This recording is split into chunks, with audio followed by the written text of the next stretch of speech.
We continue to follow our big breaking news out of Fairfield, where schools in the area are on lockdown, have been for several hours after several threats were made. Police from Fairfield and surrounding communities searched all those schools very extensively. The governor's office also in touch with law enforcement, ready to offer up any help if needed.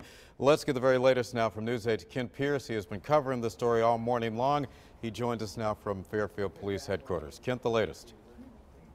Keith, we are keeping an eye on the podium behind me because we're expecting a briefing from the police chief and other emergency personnel anytime in the next few minutes, probably. If it happens while we're on the air right with you here, we'll certainly listen in to the latest. But we got an update about an hour ago, and that was to tell us that basically everything is fine now. But there were some definite scary moments earlier on today. There were several calls made to police and to schools, and that's what put the schools into lockdown. That first call, however, it was before 9 o'clock and had absolutely nothing to do with any schools. It was somebody calling 911 saying that either they had just killed somebody or were going to kill somebody at a house on Black Rock Turnpike. So the police, of course, went to that residence, found there was nothing going on there. It was a false alarm.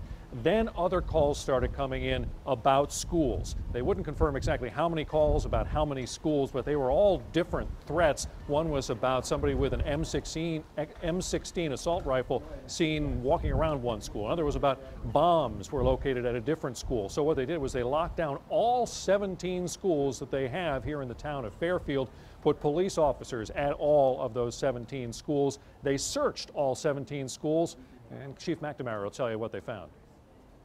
That all of our schools, both private and public, within the town of Fairfield are safe and secure, and all the students, personnel, and anyone who occupies the school are safe at this point.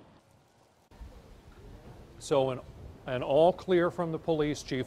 Because this was so disruptive to the school day, what they are doing for Fairfield schools is an early dismissal, just like if a storm was coming in, a snowstorm was coming in this afternoon. So it's that schedule roughly 2 hours earlier than normal is when your kids are going to be coming home. That means for the high school, they've already let out. We've seen kids walking by here telling their stories about huddling in classrooms, locking the doors, closing the blinds, that sort of thing. So that's the stage we're in now.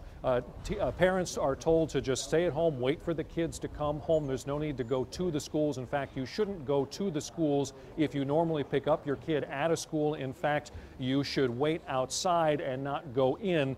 Again, just because it's been such a topsy-turvy day at these schools, they want to keep things going as smoothly as possible. Again, we are waiting for another briefing, but last we heard everything was fine. All the schools have been checked out and no threat was found. We're live at the Fairfield Police Headquarters. I'm Kent Pierce. Back to you. All right, Ken, thank you. Police obviously treating this with an abundance of caution here in 2015. Just a reminder of the schools' early dismissals in Fairfield right now. All the high schools dismissed at 11:45. All the middle schools will be dismissed in a matter of minutes at 12:40. All the elementary schools to be dismissed at 1:40, except for Holland Hill, which will be dismissed, we're told, at 12:55. Of course, stick with News 8, WTNH.com, as well as our Facebook, Twitter pages for the very latest on the school lockdown and threat earlier today in Fairfield County.